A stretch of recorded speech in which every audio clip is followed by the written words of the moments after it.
চলমান কোটা আন্দোলনের সমর্থন ও শিক্ষার্থী হত্যার প্রতিবাদে শুক্রবার ১৯ জুলাই মালয়েশিয়ার Taylor University, Kebangsaan University, International Islamic University, Geometric University সহ বেশ কয়েকটি ইউনিভার্সিটির বাংলাদেশি শিক্ষার্থীরা মানববন্ধন করেন।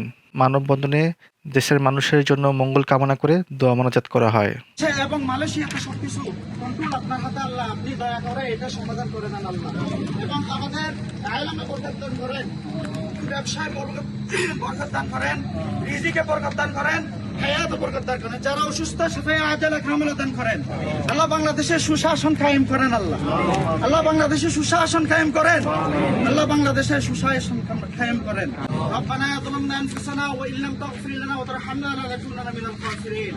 আল্লাহ মালয়েশিয়ার উপর রহমত নাযিল করেন আল্লাহ। মালয়েশিয়ার গভর্নমেন্ট এবং এখানে বালাই পুলিশ আছে, আইএম এর সিকিউরিটিরা আছে, তাদের উপর রহমত নাযিল করেন। আমিন। রব্বি রহমহুমা কামা রাব্বায়ানি সগীরা।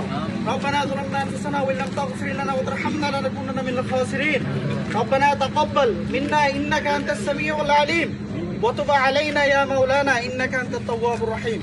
وصلى الله تعالى على خير خلقه محمد وعلى اله واصحابه اجمعين امين بحق لا اله الا الله محمد رسول الله।